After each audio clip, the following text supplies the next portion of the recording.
After Rabotai, we'll continue with the holiday. B'ezrat Hashem. I want to tell you also, right, that another thing we have to put on the Leila Seder is we have to put two tavshilim, two cooked things. This is the minhag, right, that we put on Leila Seder. Two cooked dishes you have to put on the table. So what's a minhag? We do one egg, right, and one shank bone, some lamb, keves. If you can find some keves, we put this and this. Why do we put these two things on the Seder table, in the Haggadah? Because one is supposed to be for like the Korban Pesach, and the one is supposed to be corresponding to the Korban Chagiga, two Korbanot that we bring on Passover, the first day. So this is the reason why we have those two things. But I want to tell you a couple of things. Let's say you don't have, right, the keves, you can't find some lamb, whatever, you can't find this. You should, by the way, be able to find it. They have it in the stores, if you want to really find some lamb, you'll find it. But if, let's say you forgot to get it, you didn't get it, whatever, it wasn't available. So what do? You can put something else, some chicken, whatever, some, anything, right? Anything where you can put there. Even some vegetables, some cooked vegetables you can put also. So if you don't have keves, there's also other things you can put, right? It's not the most important thing in the world, but it's good, to put keves, because the Korban Pesach was keves, it was lamb, right? So that's the best thing to do. But if you don't have, it's okay. No big deal. Either way, you're good, right? But as we said already, that keves, that you have on the table, you're not allowed to eat that the first night because it's roasted meat, right? It's tzali. So you can't eat that. Just put it on the table. The first night you can't eat it, right? So what happens? The second night already you can eat it. You know why? Because it's already not Korban Pesach time anymore. So once you finish the Haggadah, second night you can have the keves. You can eat that. But the first night, don't eat it. Save it for the second night. You need it again for the second night anyway. So don't be so quick to eat that thing. Whatever, right? Have a little patience, sablanut, right? Whatever, right? That's what we said. Okay, that's what we do over there. So that's also an important thing. Another thing I want to tell you is also regarding, a lot of people have medications that they take, from their doctor, whatever, some kind of condition, illness, lo aleinu, all kinds of things. So the question is, does medication need kashrut for Pesach, this kind of thing, right? So the truth is, that since medication is not a food, it's not, something you eat, so therefore it doesn't really need kashrut to Pesach to keep it in the house. No problem. You can keep any medicine in the house. You don't have to sell the medicine, to the goy, there's the kind of things. No such a thing like that.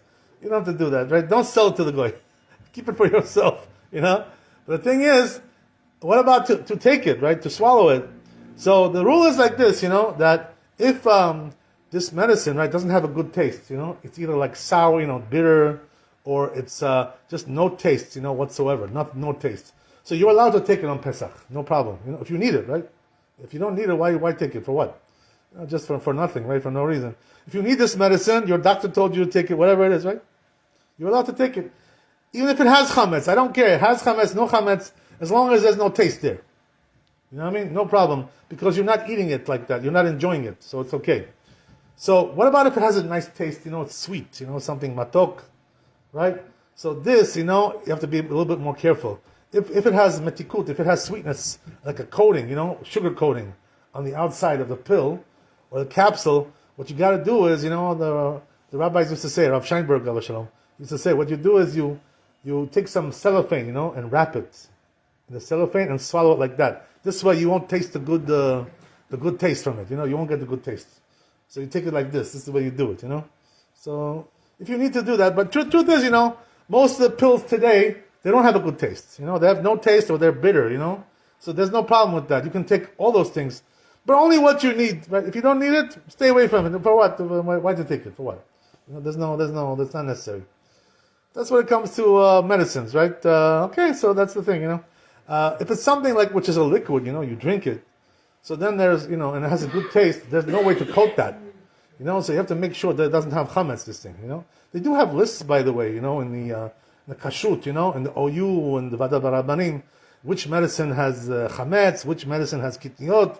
They do have a list of these things, So if you need something to drink something which is sweet, so there, you have to be a little bit more careful, not to, because it's sweet, you're enjoying it, swallowing it, drinking it.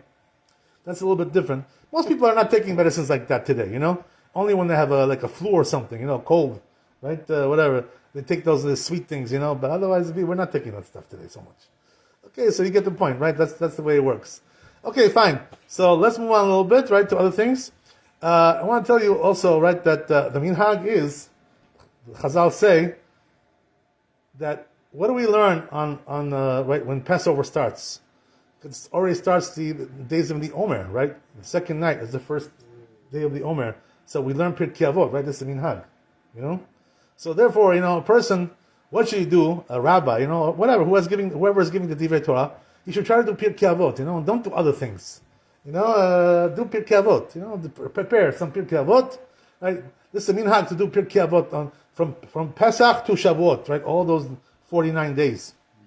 This is the minhag, So better to do Pirkei Avot than to do some halachot, some other halachot. This is the more important thing. Unless you're doing halachot of Pesach, which you need. That's something else. I'm not talking about that. But if you're doing just, regular halachot, better to do Pirkei Avot. So what's the reason why we do Pirkei Avot in this time of year? The reason is because there's a problem, with the Talmidim of Rabbi Akiva, right? 24,000, there was bad midot over there. The midot were no good. They didn't give kavod one to the other. It says, right? No kavod. This is not good, Talmid Chacham, who doesn't know how to give kavod, what kind of Talmid Chacham is that, right? Bad Talmid, bad rabbi, bad, no good. Right? Doesn't know how to give kavod. Yeah, it treats people like, even the rabbis, he treats them badly. Not only other people, also the rabbis, he doesn't treat them good. You don't respect for each other. So because of that, they died, they didn't have kavod one for the other. So because to fix, make a tikkun on this bidah, which comes up every year again, right? Same thing. By the way, if you ever notice, what happens like this, that during that time, all the people they act behaving no good. Some people, they start to have chutzpah, behave with chutzpah, no kavod, no derech eretz, screaming each other, no respect. Why? Because the Yetzer Hara comes, for this thing every time at this time of year, So you gotta be careful with that. You gotta make sure that. And I tell you something, you really wanna overcome this Yetzer Hara? You know what you do, right? I'll tell you right now. Don't shave during this time, from Pesach to Shavuot. Don't shave. Only on Lad Ba'omer, right? We shave right afterwards, but don't shave. Don't come in. What do you call it? Every time, clean face. Like you're some kind of a model. What happened to you? You forgot the minhag. The minhag is we don't shave during that time. So don't come in, with a clean face. Like a baby. Like a baby face. It's not right to do that. This is if you really want to make the tikkun on this, midah of no kavod, you gotta grow your beard. Don't cut your beard during the mechila. Yeah. Pesach is happy holiday. Of course, every holiday is happy. I cannot take a shave. Okay, I got you. Okay, I got your question. So the truth is, that it doesn't matter, by the way, Pesach or Sukkot. You're not allowed to shave, not on Sukkot and not on Pesach. Asur. Why? Because the rabbi said, that we want you to shave before the holiday, to give kavod to the holiday. Come in, nice and clean and good. And this is the reason why. We don't want you shaving on Chol HaMoed, because that means, what you're going to do? You're going to come in to Chag, all, like not clean and not yafeh. No, not nice. You know what I mean? So the rabbi told you, shave before the holiday, and don't shave on the holiday, because when you shave on the holiday, that means you're going to come in on the holiday not shaven and not clean. This is no good. 2 days, right? I'm saying? No, it's 8 days. Why 2 days? Never 2 days. After 2 days, you cannot do it? No, Chol HaMoed asur. Even on Chol HaMoed it's asur to shave, right? Whether it's Sukkot or whether it's Pesach, doesn't matter. It's asur. So you got to come in, You want to have real simcha on the holiday? Come in nice and clean, before. Right? Don't wait till the holiday starts and then try to find something, to do this or to do that. That's not the way to do it. Kavod is before. That's the way you do it, Okay, that's the whole thing here. So, right, this is the reason why. So, as I said, right, that we do Pirkei Avot in order to make a tikkun, because it's talking about the midot over there, a person, not to be chutzpah, not to have, problems with derech eretz, with no kavod one to the other. Pirkei Avot helps you, to have kavod for yourself and for your fellow Jews and for everybody, for the rabbi, right? Some people, they come to the rabbi, they scream at him, like some kind of, like a wild animal, they treat him like, garbage. You know, this is not good. You know, where's the kavod for the Torah? You know what I mean? You speak to a rabbi like that. You know, it's not kavod. A rabbi is a rabbi. You know, you gotta speak to him nice, soft, gentle. You know, give kavod to him. Because when you don't give kavod to rabbi, that means you don't give kavod to Torah, and that means you don't give kavod to Hashem. That's the same thing. You understand? It's one. When you don't give kavod to this, there's no kavod to that. There's no kavod to this. No kavod to nothing. This is the reason why we learn Pirkeh Avot. You know, on during this time. You know, to start to learn how to give kavod. You know, especially to Talmidei Chachamim, right, and also to each other as well. You know, to everybody. You know, to all our fellow Jews. Behave with derech eretz, you know. That's the proper thing to do, you know. Respect, like, you know, I'll tell you what, we'll finish here, right? I don't want to keep it too long, but, you know, they asked Rabbi Akiva, you know, there was one person who wanted to convert, you know, to Judaism. So they asked Rabbi Akiva, you know, can you teach me like the Torah, like in one sentence, you know, like tell me, what is the Torah? What is it? You know, tell me. So Rabbi Akiva tells them, right, whatever you don't want people to do to you, don't do it to them. This is the Torah, you know, that's it, right? You understand?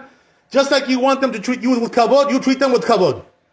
You know, just like you want to be treated nicely, you treat them nicely. This is the Torah. That's it. Everything else is just the details. You know what I mean? That's the whole thing. You know. So once you learn this, you know what's kavod, and then you're ready, right? So that's the thing. Now, why do we do all this? Because for Chag Shavuot, right? When we get to Chag Shavuot, we want to receive the Torah. To receive the Torah, you need achdut. You know what that means? All Am Yisrael together. Nobody's fighting, you know, no fights, no machloket, no, you know, insults, you know, all kinds of things. Yeah, Lashon Hara, especially. All of us together, you know, to receive the Torah, you have to be together as one nation, under God, indivisible. Baruch Adonai leolam, amen, amen. Rabbi Chanan Kashomer, רצה הקדוש ברוך הוא לעשות את ישראל, לפיכך חיוב בא להם תורה ומצוות שנאמר אדוני חפץ, למען צדקו יגדיר תורה וידיר.